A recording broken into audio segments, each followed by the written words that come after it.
Hey everyone, we're back after that underwhelming entrance. Thanks. You're welcome. This is our second movie of the day. Actually, we saw these back to back, and we saw Despicable Me 3 at 42nd Street. And then we saw the Bad Batch at West 4th Street.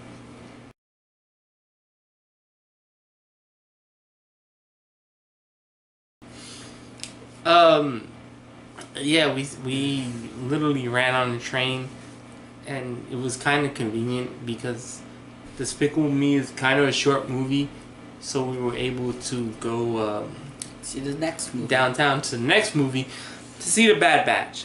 I've already reviewed this, so I'm going to try not to repeat myself. For those of you, actually, This is technically part 2. this is part 2. Actually, once again, you were the youngest person in the fucking audience. Well, yeah, because it's rated R. Yeah, no one else was under the age of fucking 23. So, go ahead. You want to describe the plot of the Bad Batch? It's kind of weird because there's this girl named Arlen, I think. Yeah, Arlen. And, like, she becomes a part of this group called the Bad Batch. But she's in an area called Comfort, where the dream. Well, let's go back a little bit. The whole story is about supposedly it doesn't state when this movie takes place. All you know is it takes place in Texas, and that they fenced off a big area of the land for supposedly degenerates, criminals, poor people, and basically undesirables, and they rope them off in this part of Texas that's a barren wasteland. And they basically, have to fend for yourselves. There's a big sign when the main character Arlen walks in, played by Suki Waterhouse. When she walks in, stating, "Whatever you do here, basically you're on your own. You are no longer American citizens." So, go ahead. Keanu Reeves is in this movie, and he plays the character The Dream. The Dream. How's that even a name? And Keanu Reeves, he looks mad weird and different, especially since he's got that mustache and he sounds different. I was like, No, he didn't sound different. He did sound a little bit different. I was like, that's Keanu Reeves? That's John Wick right there? That can't be. Oh, your eyes fucking lit up when you saw him. You were like, wait, is that Keanu Reeves? And then you were like, Mind blown. The story is of Arla, who Arlen.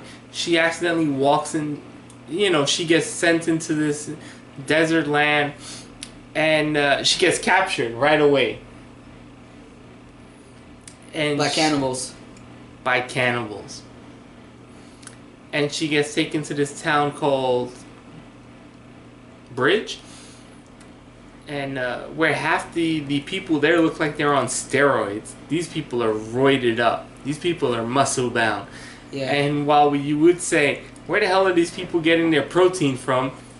You find out where they're getting their protein from. They're fucking capturing people and eating them. Unfortunately. Yeah. That's how the ending. What did you think about the scene of Arlen? About what? The scene where she gets her dismembered. Dismembered? Yeah, when she gets her arm cut off and her leg cut off. Painful. Painful. Yeah, it's not as bad the second time I saw it, because I saw it on Monday. It's still like, it was kind of like, but it didn't catch me as unsurprised as when the first time I saw it. I think actually the most painful thing they did to her is when the lady took the frying pan off the stove. Oh yeah, and put her arm on it. I was like, ah. No, that was her leg. Still. Yeah, it was like, it was winching.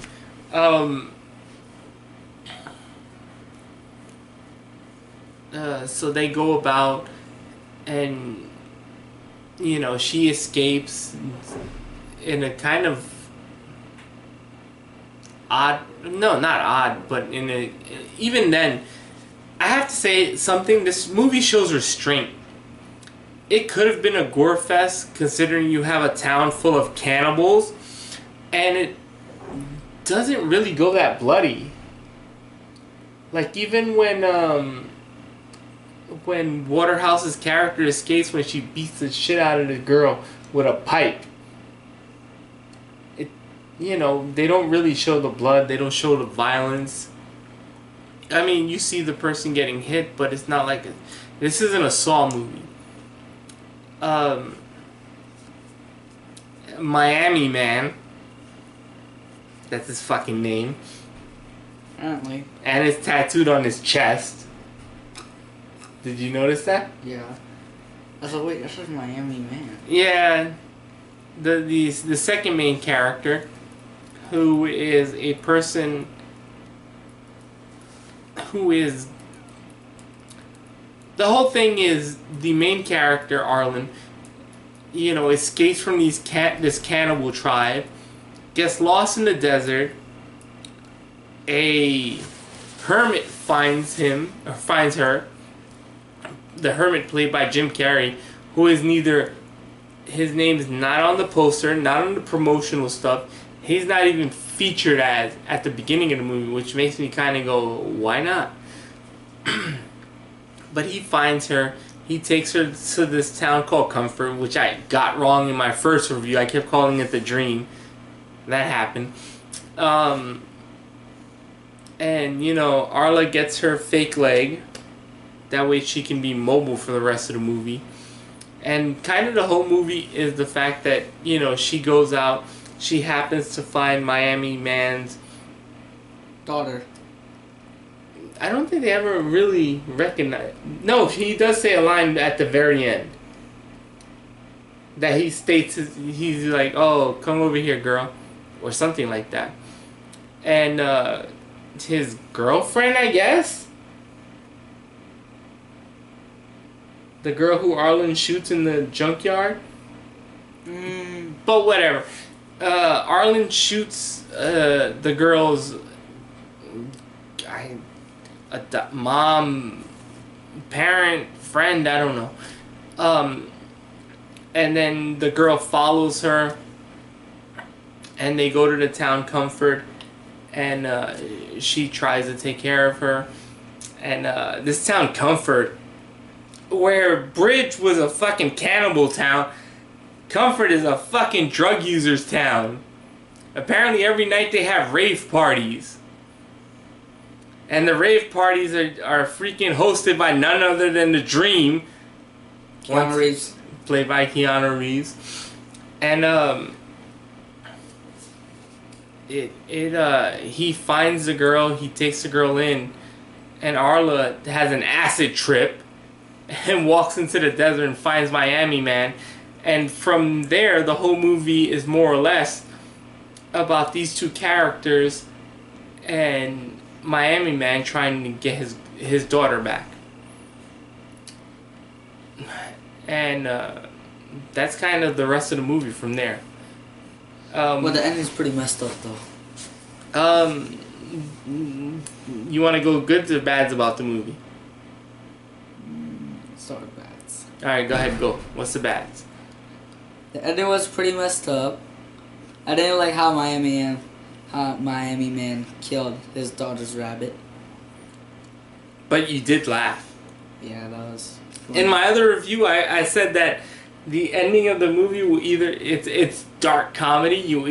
I saw it in a far fuller house than this one. And people laughed at that. And actually, you laughed at it. I still laughed at it. It's fucked up. Alright, spoiler heavy. At the end of the movie, Arla, for some reason, which we'll get into that in a minute, uh, finally gets Miami Man's daughter out Of comfort. of Comfort, and she reunites the father-daughter, I guess, because there's a lot not explained in this movie, and Why? Wait, hold on. Wait. And then there's a moment where Arla's like, "Oh, let me go with you." I don't know freaking why. And the daughter's tugging at her. It's like, "Oh, let me have spaghetti. I want." And this is the first time she talks in the movie. The only time. And the only time. Let me have spaghetti like the other man, being the dream. And it ends with, he comforts his daughter. He takes the rabbit. He starts walking away. And then the next scene you see is a freaking rabbit on a rotisserie roll while the daughter is crying. And the rabbit's dead. Yeah, you would think with a ending like, oh, the daughter wants spaghetti, Arla, for some reason, likes this man, and, he's having his daughter tell him that she wants something she's never had before. It would end on a sweet or nice note or whatever. This movie goes so freaking dark comedy that they eat the freaking rabbit, and that's the ending of the movie. They're sitting there eating the rabbit while the daughter is freaking bawling. She's crying, but she's still a cannibal, so she's eating the rabbit. So, any other bad? This movie's freaking way too long. This is a movie that likes to linger on shots. This is a movie that they're trying to be artsy because they like to hold on shots. In the hands of a good editor, you could have probably cut 30 minutes out of this movie, and it would probably it would have been a lot better. Because the cinematography is actually really good, right? Like, the shot structures are good. It's just they hold on them way too much. And I said it before, and I'll say it again. Giovanni Ricci, who is Ralph from My Name is Earl and the villain from the first two Ted movies, I have no idea why his name is on this movie. I have no idea why he's in this movie. You could have cut him out and it wouldn't change a damn thing. Jim Carrey as the Hermit. What did you think about that? Oh, hilarious. He was literally ex machina central, but he was enjoyable. He was a lot of fun. Keanu Reeves, I don't know if you know this, but is only in 2 scenes in this movie. Did you realize that? Think about it. He's only in the scene where he has to give the introduction to the rave party, and he's only in the last scene when Arlen tries to get the daughter out. when Arlen gets the daughter out of the house, which they never really explain why. Like, I didn't understand that character arc or her love for him, a Miami Man. I didn't really get that at all. It was just like, what? Why? I don't know. And why didn't she like comfort? Yeah, there was no... I mean, other than the fact that whole cow speech at the end by Keanu Reeves was obviously an attempt that he wants to sleep with her. But her character arc didn't make any sense, especially once she chose her path at the end. I didn't get it. But enough of that. The good?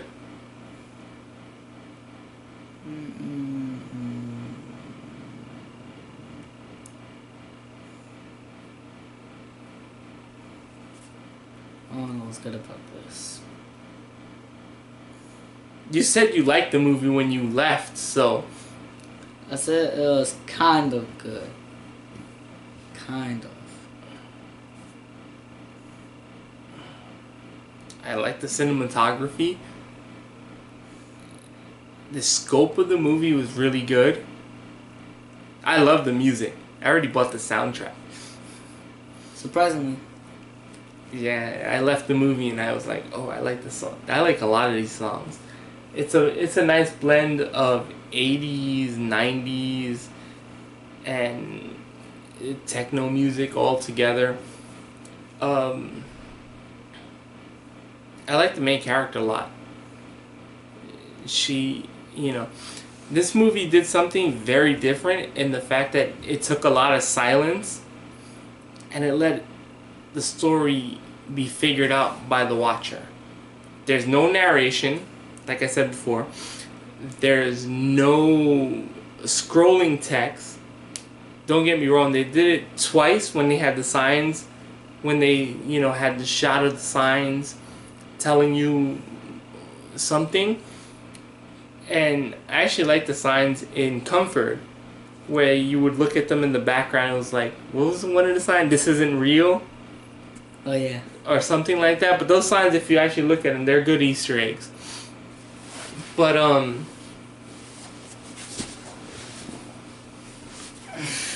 this is a hard movie to rate because obviously I've seen it twice now.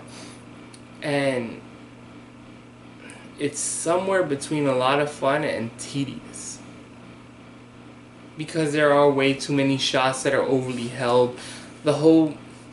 Every time Miami Man is on screen, the film feels like it's slowing down for no reason. I